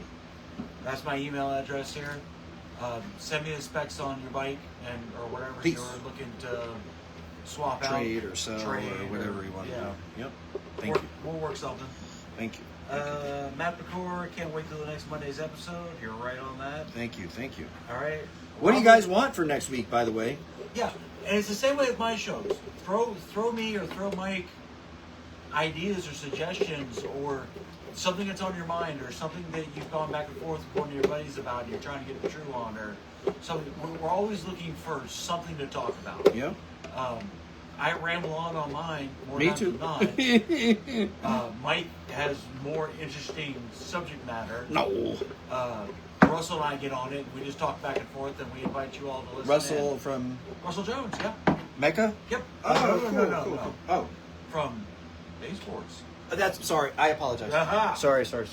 I just met him for the first time at your show. But yeah. Russell from originally Mecca. So, Joseph McCain, how you doing, buddy? What's up, Joe? All right. Hey, Richard Charles really rises a myth. Dude, there's people that'll fight it. There's flat earthers out there too. You know, I mean, anytime somebody says something, there's going to be a person or group that's going against it. No matter, you can say that water is wet, and somebody will start a petition to prove that water is the driest thing on it's earth. not. Yeah, just to start a battle, just to rustle some feathers. So, all right. Steven Rogers says just send a message to US Amps on Facebook about some of those Merlin 10Ks. Sweet. And I'm sure that we will get to it as soon as we get to it. Absolutely. As soon as we get off here, somebody will be getting with you. We really appreciate it. Yep. You have no idea how much that helps. Okay, Dalton Whitfield. Completely understand US Amps is exhausted for time, but it'd be cool to see Dirk/US Amps knowledge article details. The truth is why it matters. So many market saturation, market saturation saying on the contrary. Yeah, and that's, Dirk is a bit, I mean, the man is packed full of so much knowledge and speed. I think he forgets more than I know. He gets frustrated talking. We don't speak on the phone. I've talked to him, I think 4 times in the last 5 years since I bought the company. I'm one of the few people he will even converse with, but we speak via text mostly. Yeah, he's not an overly sociable person. No. That's why when people tell me that they talk to him, I know they're full of shit. Rigo is literally probably the only person that I know that he actually speaks to. Good times. Let's see. Richard Char's math and numbers are absolute. You're right on that. There is nothing more. I always tell people you can battle back and forth about the signing of the Declaration or something that's historical, something that's, because that's said by the person watching it, and a lot of things in history are fishtails. Okay, but you can take it to your grave. 2 + 2 = 4. There is no other way to do No it. argument on that. 2 + 2. You have 2 in this hand and 2 in that hand. You have 4 total. That's it. That's the way it is. You can't change that. We had theory in lab when I was in college, and in theory we learned how it was supposed to work, and in lab we proved that it didn't. And that was a totally different thing. That was just showing, but either way, when it came down to it, it mathed out. There was no way around The it. maths. The math. So, yeah, well, you know what, Chris? Dogging on my head, man, you wish you were half as good looking as I am. This is a brand new in the box. I just took it out of its original 1980s box. Sorry. Smell it. I can smell It the smells damn old. box. This is an original US Amps. This is a K. Again, remember I was talking earlier about the kicker heat sinks that they made for kicker that didn't go through. You see the K's on the corners? They ended up calling it the KA series, but this is a USA or a US 50. This is one of the originals, man. I have 2 of these matching, brand new, and then I have the original VLX 200 in this size. Also, it's on the wall right there. You see the matching one? Yeah. Oh, that's awesome. Show people that real quick, just because I'm talking about it. Sorry. There you go, right there. And then, in my mind, I was building a system with, I had 2 of these and 2 of these. I don't know. Over time. Yes. Now people are running that on their doors. Right. Joseph McCain. Yes. Oh, I'd like to see the 1.5. Need something smaller for the bag to cord. Hey man, I can't wait. I'm hoping next week. That's what they keep telling me. Next week. Almost 2 weeks ago, when we sent the final payment for the Merlins, they told me 2 weeks from then we would see the prototypes of the Merlin 1.5K and the Merlin 250.4. So I haven't busted their balls yet. I'm probably going to do that tonight and or tomorrow to see where they're at, because I'm excited about it. I know a lot of people are waiting. Not everybody needs 5,000. Well, shit. I mean, More than 5,000 watts. you gotta do the quotes when you say 5,000. 5,000. Quote unquote. Richard Charles, MJ is awesome. Brother has no problem educating someone even on the weekends when he should be enjoying his time off. Trying. So let's hit on that, Richard. Let's hit on that. Michael and I had to talk about that this morning because we do the usual, how's your weekend, yada, yada, yada trick. I get hit on the weekends, I'm sure nowhere close to what Mike does. And I told Mike, I warned you, remember? Oh, yeah, no. I told Mike from the get, he's like, he apologized to me for people hitting me on the weekend. He's like, oh, I'm sorry about that. They do that, yada. And I told him, if I can't talk, I won't talk. Saturday, Sunday, family time, around the house time, my time, personal time, leave me the heck alone.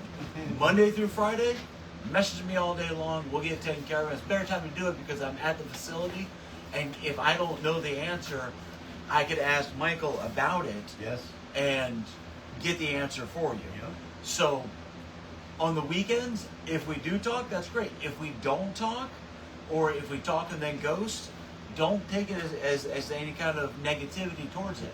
That means that we're in the middle of doing something. We're out with the family. Like Sunday, I turned my phone virtually off. So I haven't turned it off because I got family, but Good for you. I didn't answer anything because that was my time for Melissa and I to go out, go to a wicked cool car show in Wesley Chapel, and just hang out and just goof off and do whatever we want. Not constantly going, oh, who's this? Oh, who's this? Oh, who's this? Or anything like that. So again, to stress it again, don't take offense if we don't answer on the weekends. But on the same note, if you got an immediate question, throw it out there. See if either of us reply back. Mhm. And hopefully they get your If answer. not, Monday you'll get an answer. Monday I go through and I'm like, okay, this guy's Saturday at 1 a.m. I'm going to show one more real quick before he jumps into the next question or while he's looking. Again, brand new in the box with owner's manual. I love this color. I love this color. This is anodized, but it is polished first, then anodized. Look at that, right? All right, so this is an original US Amps USA 50HC, a high current in that beautiful iridium purple. That is like a candy chrome purple. Look at that, 50HC. How many of you guys have one of those brand new in the box? I would love for somebody to have this and use it. This has never seen power. There's no scratches on the feet. It's never seen power. This is brand new. The color is gorgeous, You know what isn't it it? reminds me of? 80s, early 90s, the chromies Uh-huh. on the bounce stems. Or the Oakley lenses. Or the oak lenses. Yeah. That iridium. Yep. Beautiful amplifier. I have 2 or 3 of those, and I know one of them I have a matching 100 HC, which is double this size. Because again, I was putting together a build. Oh, quack. I just backed out of the flipping video. Uh-oh. We have another. Again, everything I'm showing you is available. I don't think we've uploaded everything to usampsinc.com, but reach out to one of us. This is one of the original Merlin amplifiers. Not a lot of these around, especially brand new in the box like this. This, I believe, is a 2130. Let's see. See, it says Merlin by US Amps. Yeah, this is a 2130. So it's a 2-channel amplifier, 65 by 2 at 4 ohm, and 130 by 2 at 2 ohm. Labeled in and out. Alec asks, could that run door speakers and or tweets? This? Yeah. Absolutely. That's what it's for, buddy. Okay. Absolutely. I talked with Dirk a while ago, Rigo and I did, about the little logo there that's next to Merlin. I was going to try to utilize that, but it was kind of, I don't know, too cartoony. I didn't want to do what we did on our LH series subs and make them look, silly, because these amplifiers are far from silly. These were more of an entry level back in the day, but it's still a US amp. This is not made by anybody else. This is a Dirk designed Class AB amplifier. Extremely clean power. Brand new in the box. I probably paid way too much for it. I don't question when I find these brand new in the box like this. I don't dawdle. I don't try to get them to give them to me for cheaper. I usually just pay what they ask because you don't find them. You don't find them new in the box like that. Okay, so Alec just corrected me on this one. He was speaking of the older 50HCs, the one you did before in purple. Yes. Would that one run doors and/or tweets? All of the US amps Class AB amplifiers from 1986, 1985 to our new ones, they are all full range Class AB amplifiers. If it's not a Class D and it's Class AB, it's full range, meaning that it's not a monoblock. It's not meant to run subwoofers. It can run anything you want. So, Okay. yes, if what you're driving can handle the 50HC at its most, at its limit, at 2 ohm mono.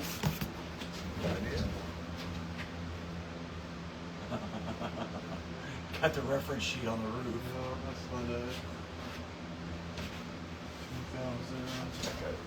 Oh, sorry. No, that was me.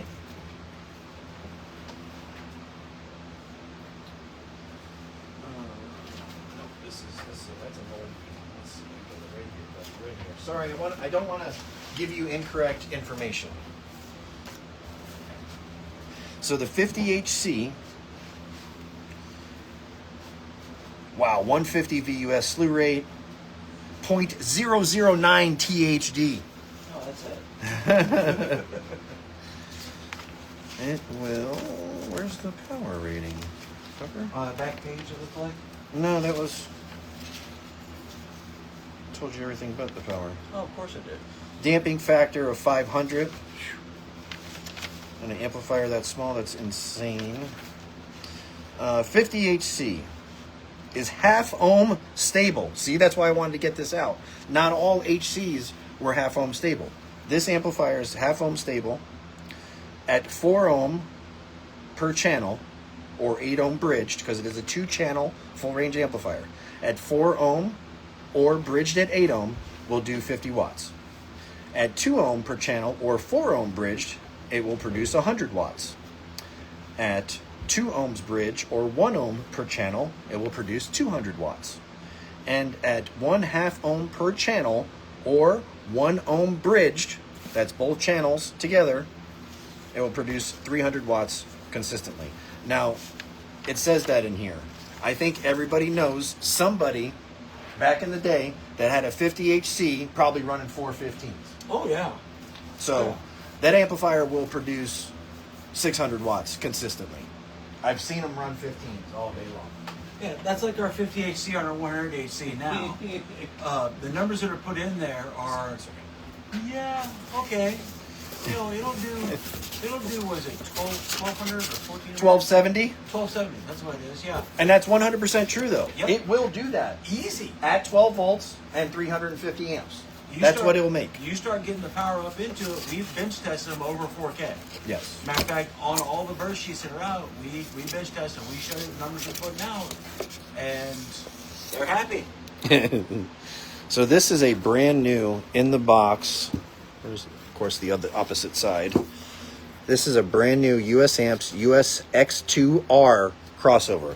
That is the larger of the crossovers. They did have a 3XR, but you have your front and rear input, front high pass output, rear high pass output, low pass output. You have the remote bass gain knob, which is original, and here I have never seen one of these new in the box. The connectors, even the potentiometer knob, brand new in the package. This is you know what? I think this might be the second time I opened the box.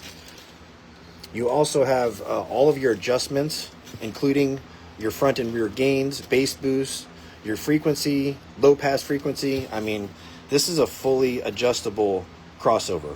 There's no reason you couldn't use this nowadays in a simpler build. Obviously, I wouldn't run 10Ks on something like this, but I mean, you could, but I do know that its digital capability allowed for no loss in signal as you're running multiple amps on it, because the older US amps, little more so than the newer ones, needed higher voltage output for the pre-out. It's a really nice piece. I have, again, here's an X3 but the X2R, the X3 has a mid, but the X2R had front, rear, and sub.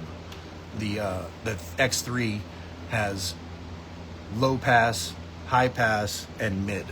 So I think it's pretty much the same thing. I don't really see the difference aside from the name. Oh, you know what? I think it might have phase adjustment on the X3. That might be the only difference. Real quick, I'm going to leave this over here with Jason. I want to show you guys. I don't know how many of you have seen the US Amps Optimizer. Back in the day, when you bought any of the bigger high current amps, like a VLX 400, which I know everybody sees my roof, the ceiling in our amp lab here, lined with. This is also a VLX 400.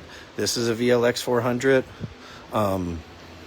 Any of the higher current, even the 200 HCs, the VLX 200, the USA 800s, if you bought those and you didn't buy an optimizer, I don't think you could get a warranty. Most of the VLX 400s had, actually all of the VLX 400s, had 3 powers and 3 grounds.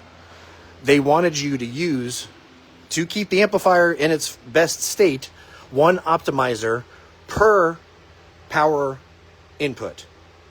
So what this would do is basically amplify your voltage to make sure that you didn't drop below 14.4 to 16 volts on its output. You had an input and an output. You had multiple ins, multiple outs. So you could take whatever you had voltage-wise and up your voltage and make sure that your amplifier never saw less than, at minimum, 14.4, at maximum 16. So I'm going to show you guys one. I have 3 brand new in the box. They're all available.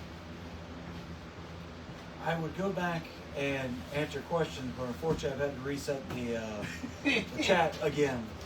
So Anybody that's doing an old school build, or anybody that's just a collector, I think the gentleman that asked about the 25 HC or HC25, I know he's a collector. I know he has some nice pieces. So well, and that's something I was going to add into it while Mike was doing this. This is brand new. Is a lot of this is online. A lot of this is on our website, usampsinc.com. usampsinc.com. Now, Sorry. if you don't see something on there that you're looking for, that doesn't mean we haven't put it on there for a reason. It means they skipped the line. It's looking around. There's a good chance we've got it here somewhere. And if not, Mike is in close connection with a lot of collectors and such that do that. They may have one of what you're looking for to flip out. If you have an iPhone, I have a note on my notepad on my iPhone that I can share with you of all of my US Amps classic stock that is for sale and available. So if you don't see it on the website, shoot one of us a message. We can share that with you. Everything that's been sold has been removed from there. But we do have 3 of these what's called silver or gray optimizers available. This one's a little different than the purple one you see on the wall there. You have your ins and outs. This was made to go with the silver VLX 400 that's right underneath it. I have 3 of these and the amplifier that was made to go along with it. All brand new.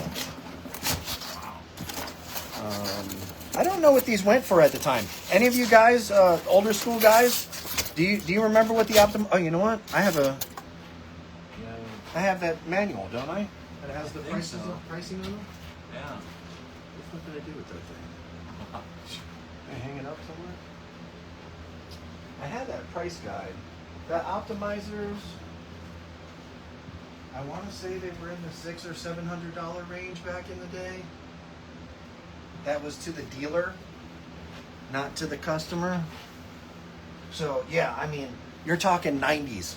You know, people freak out now over $1,000, but back in the day, you'd have to spend, you know, $2,000 or $2,500 for a VLX 400, $29.95, Yeah. and then you had to buy 3 optimizers at $1,000 a piece to keep up with it.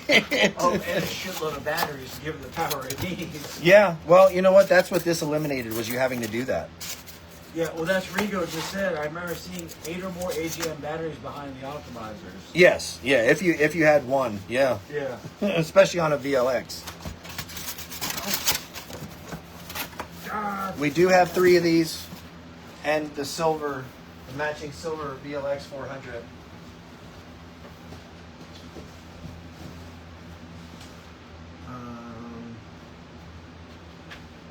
VLX 25 over there. I'm not going to pull that out. Man, where is that damn catalog?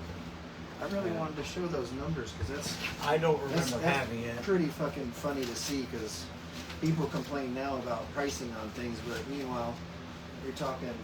You were easily $1 a watt back then. That's what I was sitting there thinking. Yeah, I can Oh, there it remember. is. I remember going from $1 a watt to like 50 cents a watt, and I was like, oh my gosh. This is only if you were a dealer would you get this back in the day. Let's see here. VLX 400. This is cost now. If you were a dealer and you had already done your buy-in, a silver, which I have over there, VLX 400 cost was $15.47. I think they sold them at $29.95. Sounds right. Power management, the optimizer. If you were a dealer and done your buy-in, you could buy one for $315. As a dealer, they sold for $699.99. And this is confidential dealer cost schedule effective February 1st, 1997. Jeez. Yeah, but you got to figure the time period. If you had 1,000 watt amp in the back of your car, you were, wow, that's Baller. that's big stuff. Yeah.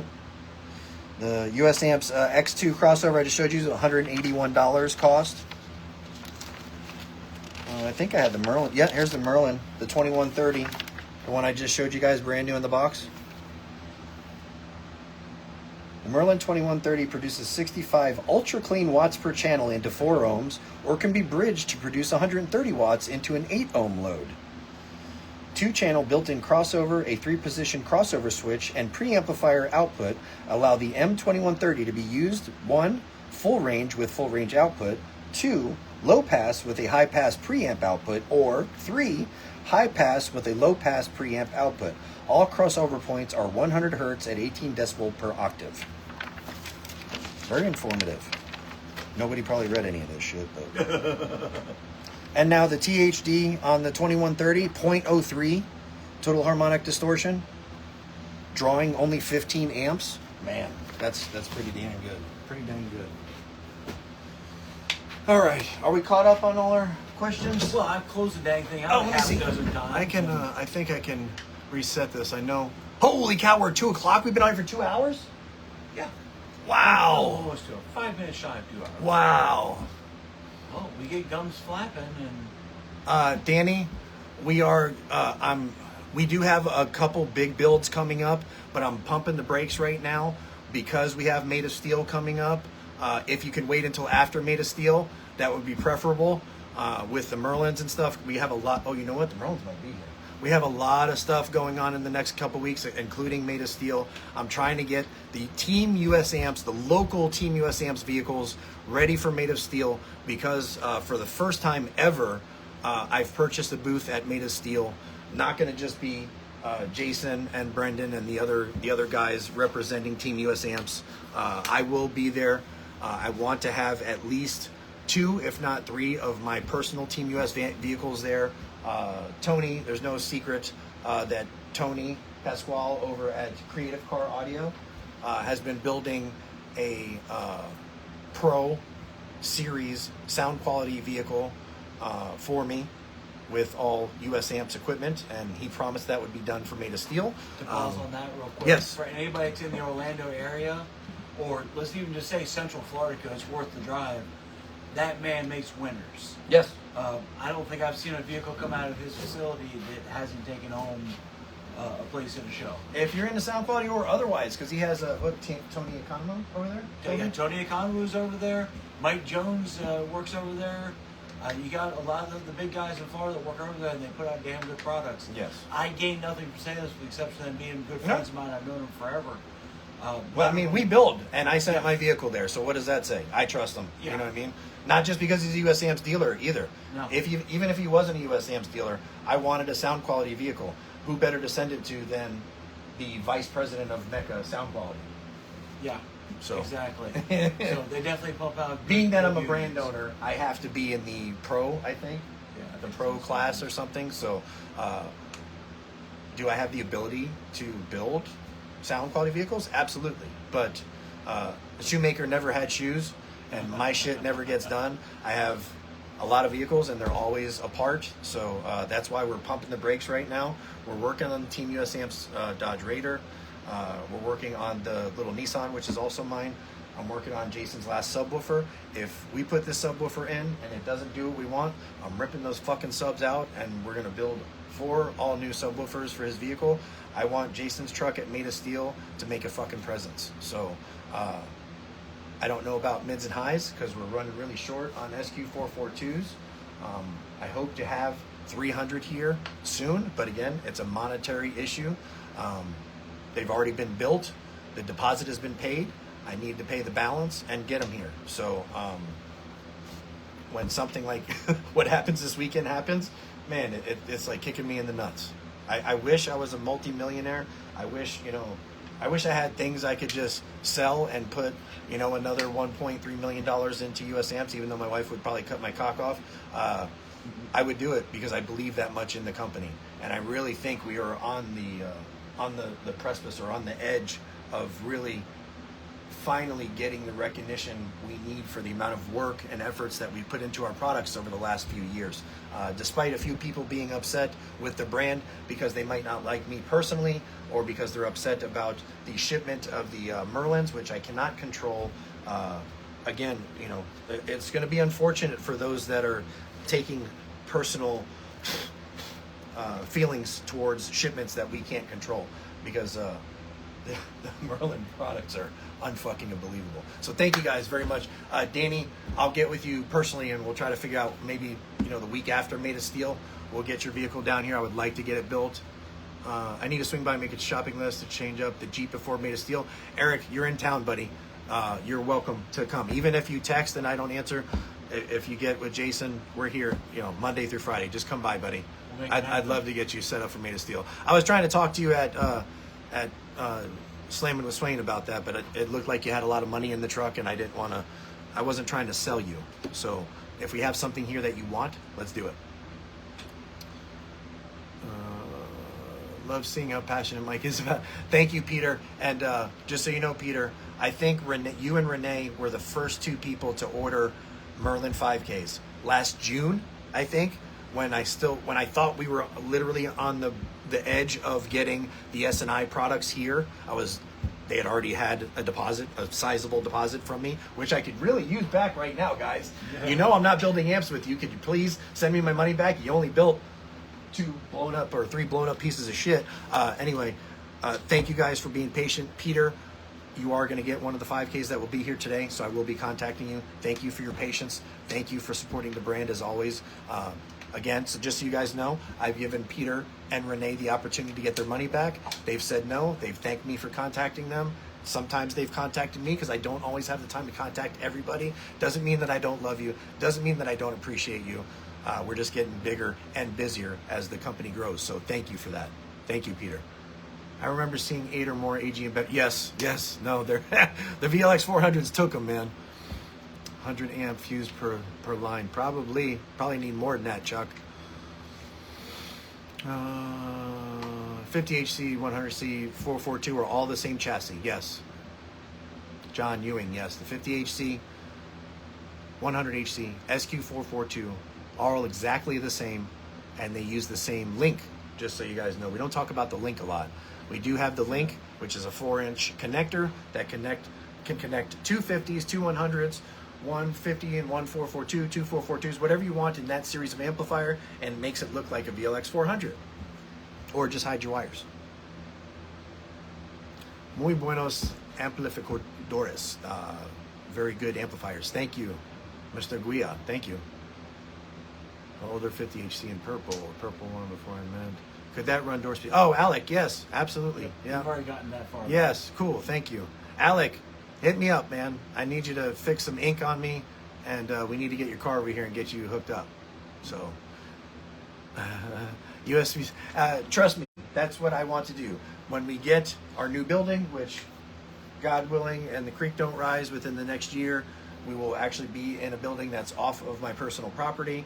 And when you walk into the US Amp showroom, I want there to be a section dedicated to Dirk, dedicated to Daniel Kim, dedicated to the product from 1985 through, I